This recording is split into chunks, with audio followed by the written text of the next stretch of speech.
অভিমন্যু বাবু অন্যায় করেছে এটা আমি মানছি পিসিমণি, কিন্তু উনি আমাকে সিঁদুর পরিয়েছেন। আর এটার থেকে বড় সত্যি আর কিচ্ছু হতে পারে না।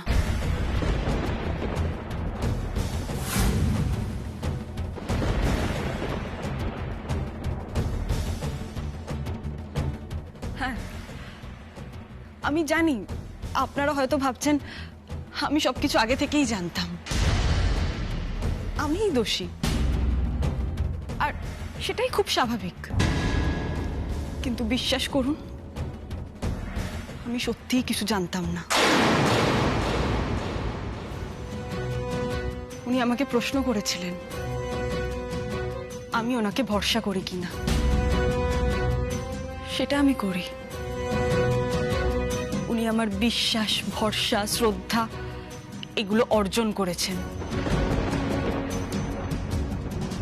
অনেক লড়াই করেছেন উনি আমার জন্য। আমি এটুকুই বলেছিলাম ওনাকে, কিন্তু আমি বুঝতে পারিনি উনি এরকম একটা কাণ্ড ঘটাবেন।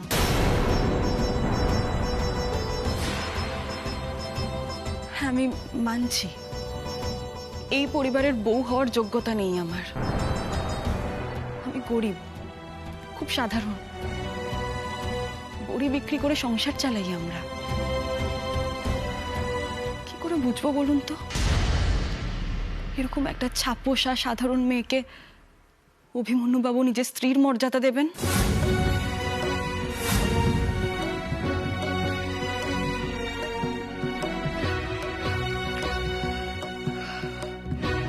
অভিমন্যু বাবুর এই হঠকারিতাকে আমি সমর্থন করছি না পিসিমণি।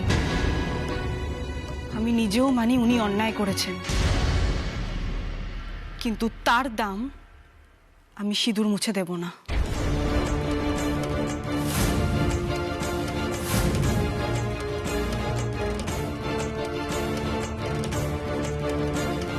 আমায় ক্ষমা করবেন পিসিমণি, অভিমন্যু বাবুর এই সিঁদুর আমি মুছতে পারবো না।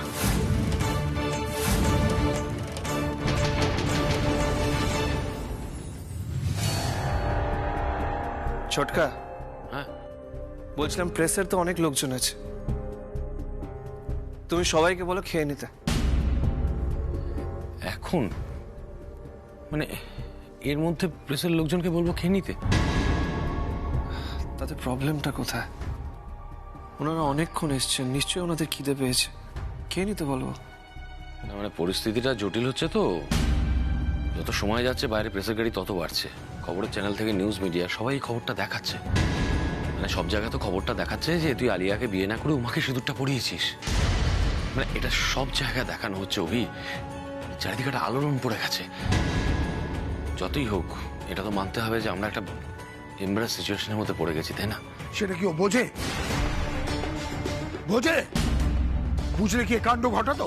শুনুন অম্বরীশ বাবু, আপনার ছেলে কি করতো না সেটা আমার জানার দরকার নেই। ও অলরেডি যেটা করেছে এনাফ। আজ ওর জন্য আমার মেয়ের এত দিন ধরে তিল তিল করে গড়ে তোলা কেরিয়ার, এই বিয়েটা নিয়ে আমার মেয়ে যে স্বপ্ন দেখেছিল, সেই স্বপ্ন সব ধুলোয় মিশিয়ে দিয়েছে আপনার ছেলে। এবার আপনি বলুন আমার মেয়েকে নিয়ে আমি এখন কি করব? বলুন সঞ্জয়বাবু, আমি বলছিলাম যে আরে আমি করবেন না, পরিষ্কার করে বলুন। এই যে অন্যায়টা হলো আমার মেয়ের সাথে, এটা আপনারা কিভাবে কম্পেনসেট করবেন? স্পেশালি আপনার ছেলে, ওকে এই ভুলটা শোধরাবে? আরে কি হলো বলুন। দেখুন অম্বরীশ বাবু, আমি একটা সুযোগ দিতে পারি। অভি যদি প্রেসের সামনে গিয়ে বলে যা করেছে সেটা একটা হঠকারিতা ছিল, আবেগের বশে একটা ভুল করে ফেলেছে, এই কথাটা যদি ও বলে, তাহলে হয়তো আমি ওকে ক্ষমা করে দিতে পারি। কিন্তু সেটা যদি না করে, ও যদি ভুলটা না শুধরোয়। এক মিনিট আঙ্কেল, এক মিনিট।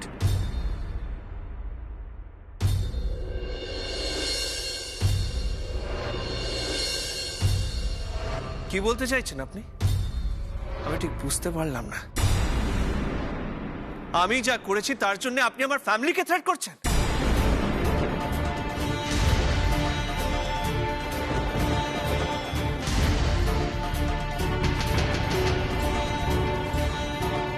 অভি, এই নিয়ে তুই আর একটা কথা বলবি না। প্লিজ, কেউ আর কোনো কথা বলবে না। এখন আমি বলবো আর সবাই শুনবে।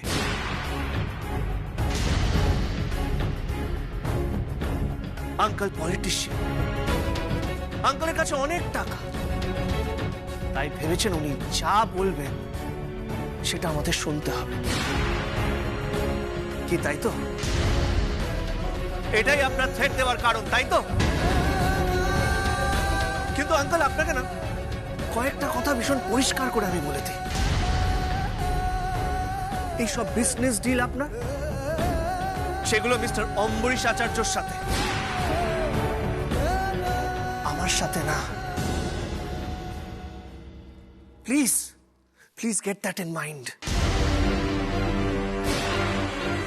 এই কন্ট্রাক্ট, এই অনেক টাকা লস হয়ে যাবে, এইসব ভয় অভিমন্যু আচার্য পায় না। তাই এইসব ডিলের পার্ট যদি আপনি আমাকে ভেবে থাকেন, তাহলে আপনি ভুল ভাবছেন আঙ্কেল।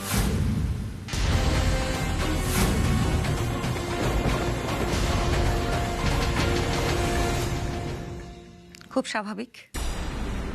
আমি জানতাম তুমি এটাই বলবে, এই সিঁদুর আমি মুছতে পারবো না, কারণ সমস্ত দোষটাই তো অভিমন্যু বাবুর। অভিমন্যু বাবু তোমাকে জোর করে সিঁদুর পরিয়ে দিয়েছেন। তুমি অভিমন্যু বাবুকে এখনো চেনোনি। আমি চিনি আমার ছেলেকে। আমি যেভাবে ওকে মানুষ করেছি না, এইরকম খামখেয়ালি কারবার অনেক করেছে ও আগে। এই যে পরোপকারের নেশা, এই যে আদর্শবাদিতা, এই সমস্তই না অভিমন্যু আচার্যর রক্তে আছে। এই সমস্ত কাজ অনেক করেছে। এই ধরো তোমাকে আমি বলছি, একবার ছোটবেলায় আমি তো খুব ছোঁয়াছুঁই মানি, তুমি নিশ্চয়ই দেখেছো এতদিন।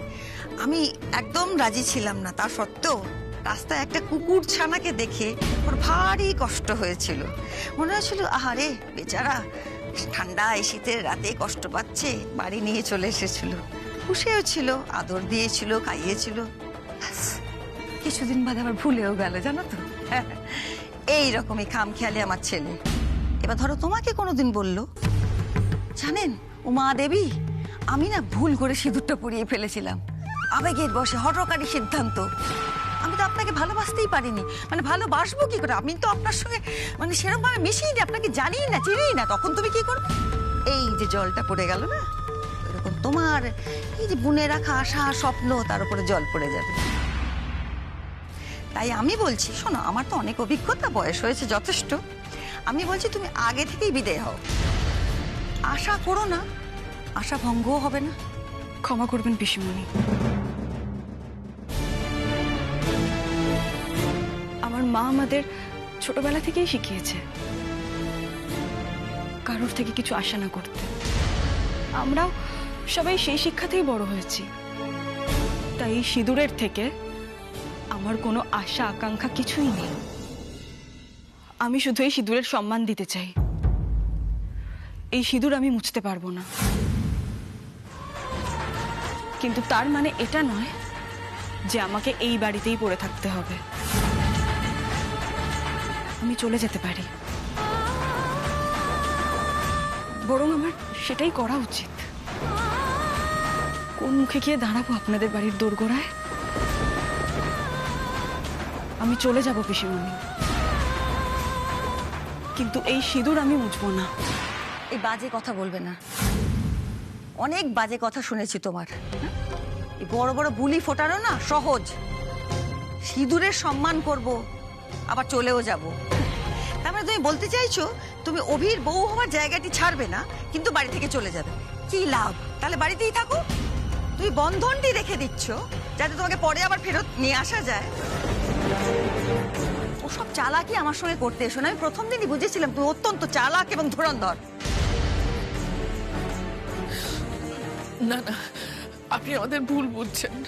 না না না না, আমি ভুল ভাবছি না। বরঞ্চ এই পরিস্থিতিতে, এই পরিবেশে দাঁড়িয়ে না, আমি হয়তো এই বাড়িতে ঠিক কথাটা ভাবছি। কিরকম নির্লজ্জ মা আপনি, হ্যাঁ? আশ্চর্য। বড় মেয়েটিকে গছিয়ে দিলেন আমাদের অরবিন্দের ঘাড়ে। অরবিন্দ আমাদের বাড়ি ছিলেন, এক্ষুনি বলবেন হয়তো অরবিন্দ তো আমার ছেলে নয়, অরবিন্দর মা আমাদের বাড়িতে কাজ করতো, কিন্তু মানুষ হয়েছে তো আমার অভিমন্যুর সঙ্গে, আমাদের বাড়ির সদস্যই হলো। অমনি আপনার লোভের সূত্রপাত।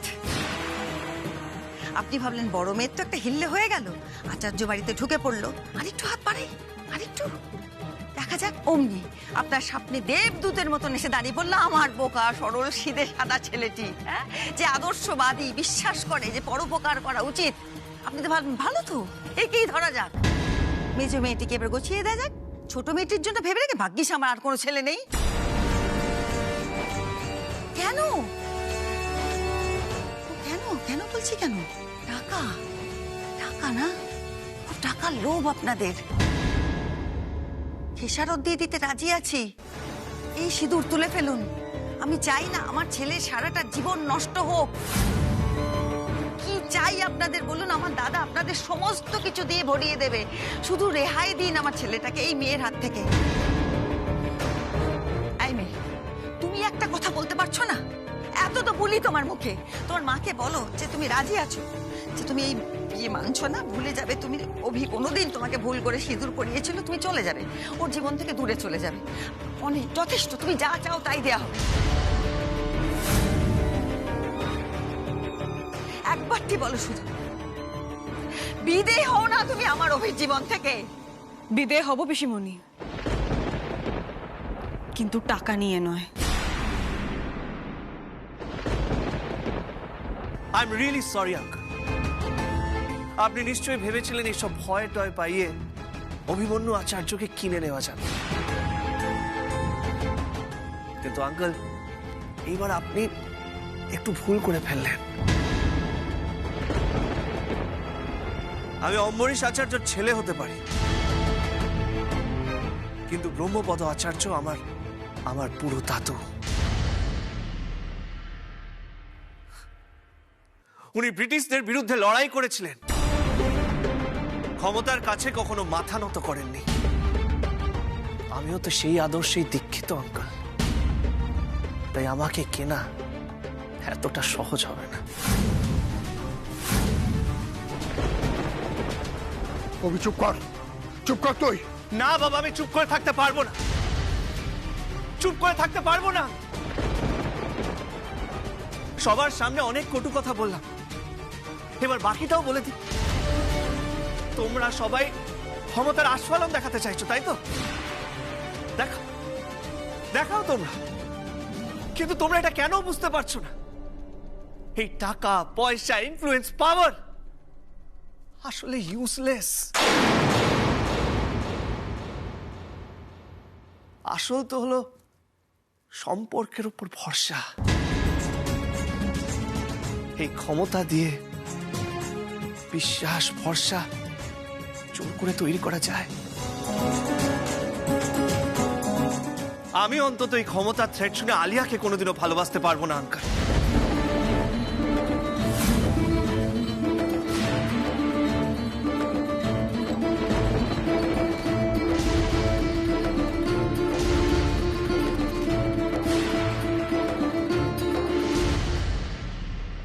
And trust me, uncle, আপনি চাইলে নিজের মেয়েকেও জিজ্ঞেস করে নিতে পারেন।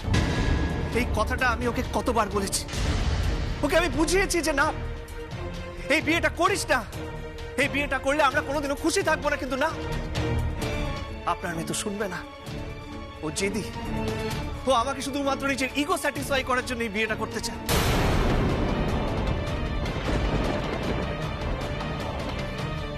আর আমার বাবা অম্বরীশ আচার্য, তার জন্য তো এই বিয়েটা একটা বিজনেস ডিল।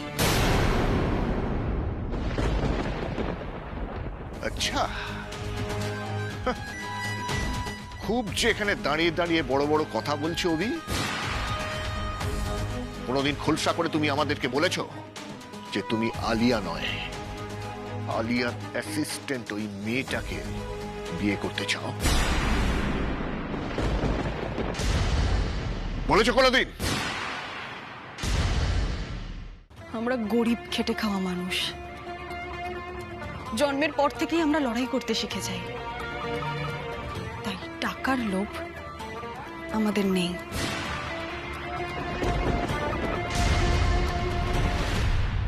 দিদিয়া, তুই এখানে কি করছিস? তোকে থামাতে এসছি।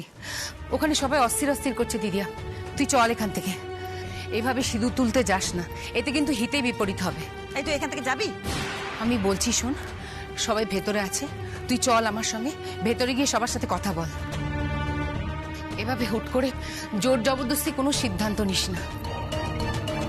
এতগুলো লোকের সামনে অভি উমাকে সিঁদুর পরিয়েছে, এভাবে মুছে দিয়ে কি সবকিছু বদলে দেওয়া যায়?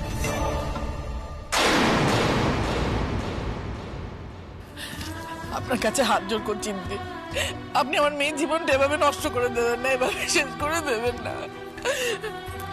আপনি আপনি আমার মেয়েটার দিকে তাকিয়ে দেখুন। আপনি যদি ওর মাথার সিঁদুরটা মুছে দেন, আমি আমার মেয়েটাকে নিয়ে গিয়ে কোথায় দাঁড়াবো বলুন? আমি তো আমার মেয়েটাকে জীবনে বিয়ে দিতে পারবো না। আপনি একবার ভেবে দেখুন।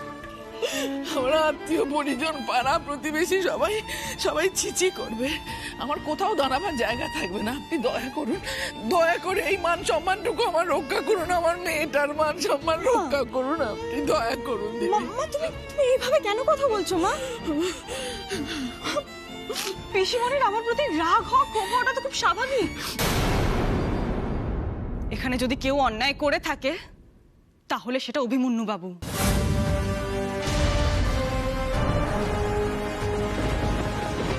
ওনার হঠাৎ মনে হলো উমাকে উদ্ধার করার দরকার, তাই উনি 7-5 আগে পিছে কিচ্ছু না ভেবে আমাকে সিঁদুর পরিয়ে দিলেন। একবারও ভাবলেন না এরপর কি হবে। তোমার মেয়ের আত্মসম্মানে কেউ যদি আঘাত করে থাকে তাহলে সেটা অভিমন্যু বাবু।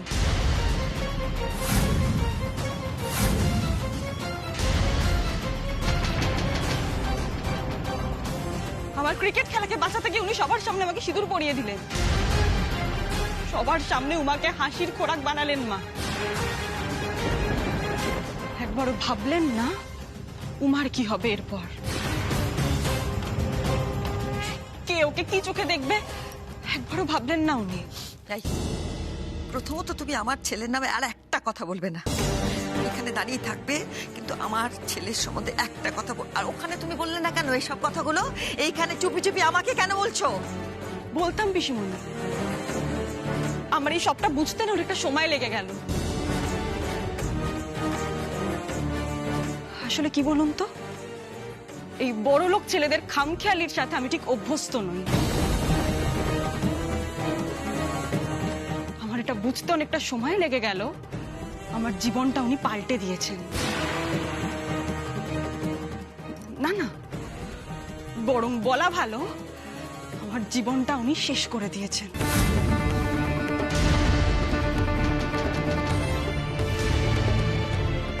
আর এই কথাগুলো যখন আমি ওখানে বলতে যাব তখন আপনি আমার হাত ধরে টেনে আমাকে এখানে নিয়ে চলে এলেন। কিন্তু আর না, উমা আর চুপ করে থাকবে না।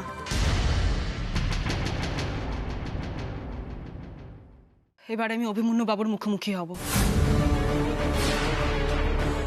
সবাই ভাবছে তাই না, অভিমন্যু বাবু আমাকে সিঁদুর পরিয়ে দিয়েছে বলে আমি খুব খুশি, আমি খুব সুবিধাবাদী। এই ভুল আমি ভেঙে দেব পিসিমণি। আমি নিজের আত্মসম্মান নিয়ে বাঁচতে চাই,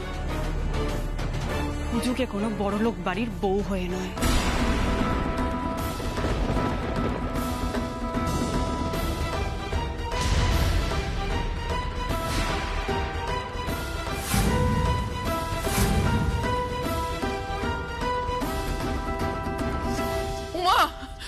উমা, কোথায় যাচ্ছিস? উমা, পাগলামো করিস না। উমা,